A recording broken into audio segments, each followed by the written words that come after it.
Hey there gamers, welcome back to the Board Game Code channel. It's Professor Meg here, and today we have a review of The Waste of Parts by Sky Kingdom Games. The Waste of Parts is going to be a 1-to-5 cooperative game for players to be controlling a mech while these different monsters are attacking you and trying to take out these different rooms, but you are trying to not only upgrade yourself, see what different items you can find, but make sure that this mech gets it from point A to point B, because that's really the point of everything.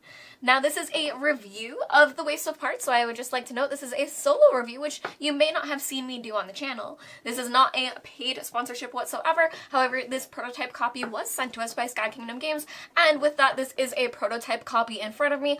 All of the components, rules, and things like that are subject to change, and I do have a few things that I will note as we get there that I know the specific changes that will be made. So with that, we are going to dive into a little bit about how to play The Waste of Parts before I get into the full review. In The Waste of Parts, players are going to have control of this giant mech, which is the main board that you see in front of you. Now, it has 12 different areas, and then it also has this 13th area down at the bottom, which is technically outside of your mech. Now, you do have all of these different areas here noted on your enemy board to show you the exact cards in the different areas where your enemies are. So, for example, looking here at this room 8, which is your cockpit, you can see over here that this is the specific enemy that is inhabiting that area. So those are the two different main boards that you are going to be working with. And then on top of that, players are going to have their own characters and their own player boards where they're going to be working with not only a special ability and the statistics of that character, but they're going to be gaining different items throughout the game as well, that some of them will be one-time use ones that you will discard and use for their abilities, some of them will be rooms that you are able to upgrade, and some of them are going to be things like weapons that you're able to hold on to and use round over round. Now, the pace of play of the game is that players are going to take their turns with 3 actions each, and then once all of the characters' turns have been taken, more enemies will spawn and then attack not only you, but they'll also be attacking the mech, because ultimately they're trying to destroy it and they'll incapacitate some rooms. Now, on top of that, you're going to be spawning enemies based on the amount of noise that you are making, so something like that can be really detrimental, and honestly, a lot of enemies are drawn every round. When you do draw from the enemy deck, there are some that are just the wind and nothing happens, but there are a lot of enemies in this game where it's going to be constantly overwhelming with not only stopping them, but hoping to move your mech forward.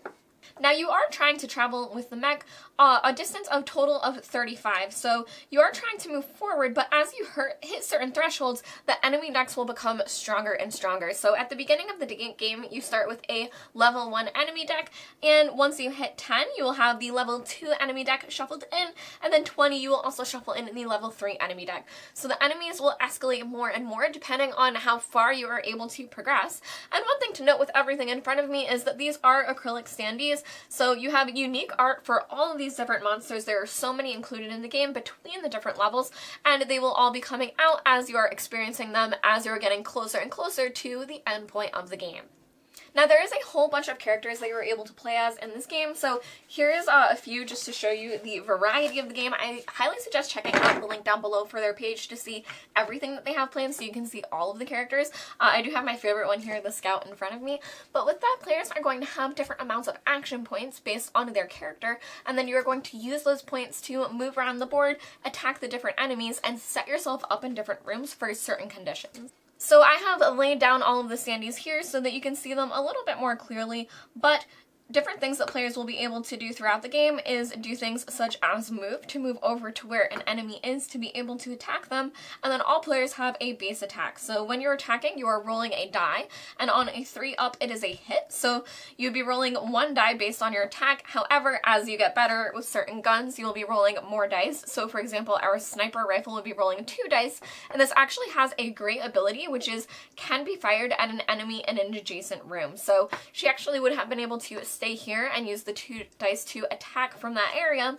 Now, another thing to note is that you are always able to use your base attack, but your guns also need to be reloaded. So she would be able to stay in this position, attack to her left, reload her gun, and then attack to her right using her 3 actions.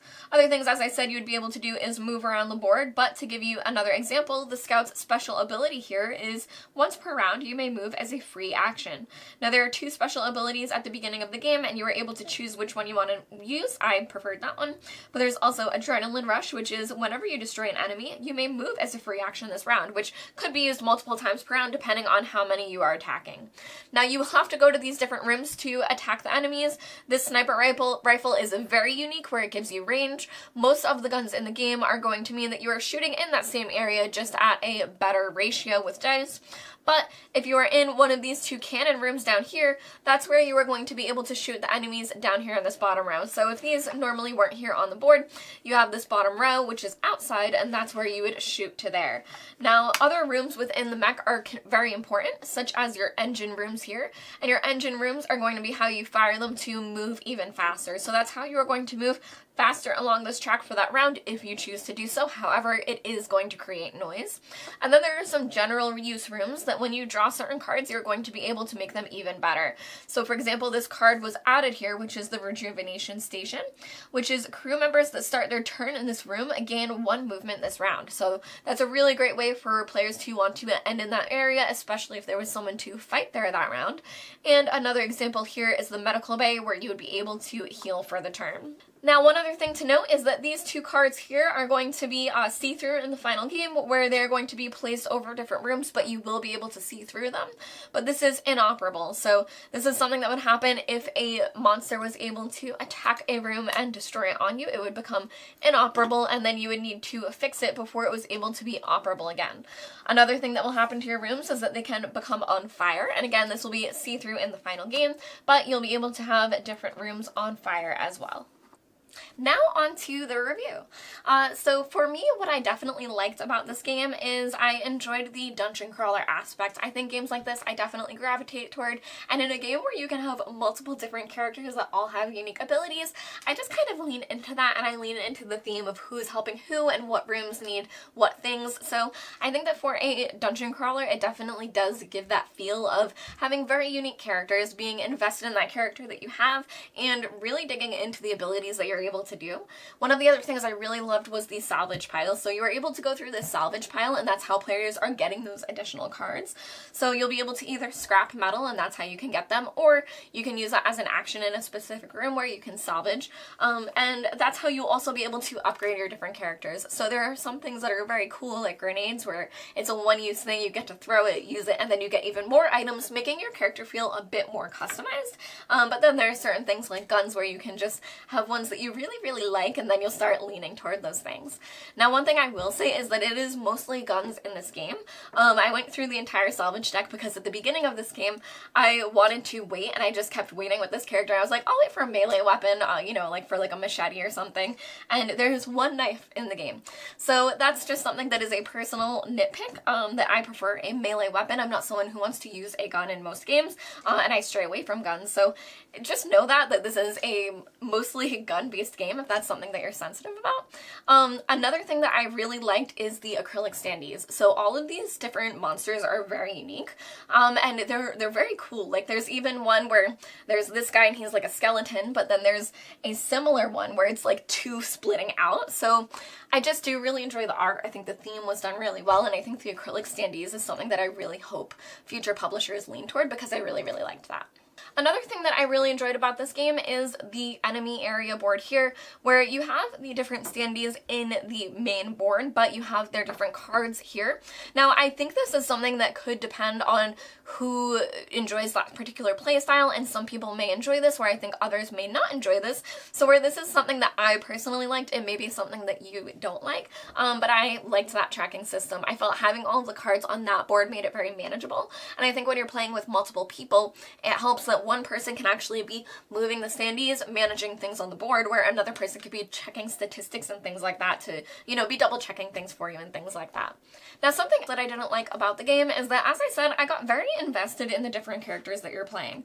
And you do have these different dials for their health, attack, and actions, and while you do have the different dials, I didn't encounter anything that actually augmented those. So where your attack, your base die is always 1, and yes, your guns do adjust it, I didn't find find anything that actually adjusts your base stats. So you do have these available, but it does feel that it stayed pretty similar. And the same thing as well with the different cards that you're gaining, as well as your ability. The enemy deck is actually evolving from level 1 to level 2 to level 3. And you have the same access to everything that you're gaining as a player from the beginning of the game.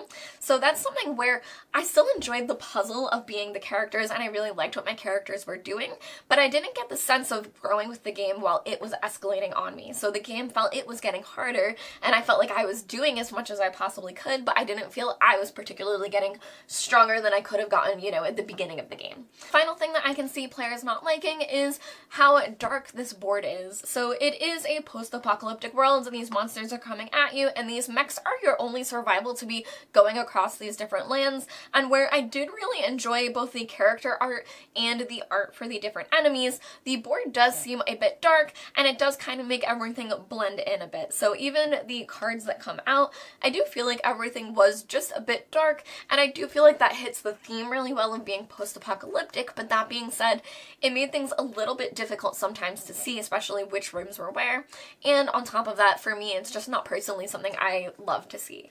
So for me, I am going to rate it at a 3.5 as it currently stands.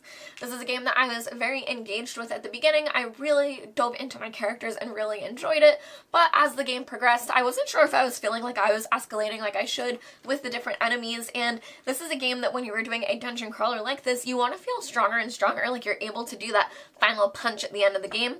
And this is one where, although I felt I was understanding it and being able to accomplish everything that I wanted to and needed to, I'm not sure if I felt like I escalated with the game or if I was just watching it escalate and reacting to it. Now, if there are any games that I would compare to this, I definitely think of Dead of Winter first. That is a classic dungeon crawler that is very overwhelming, where you have zombies constantly coming at you, but I would say that one is even more overwhelming, where this is something a little bit more manageable.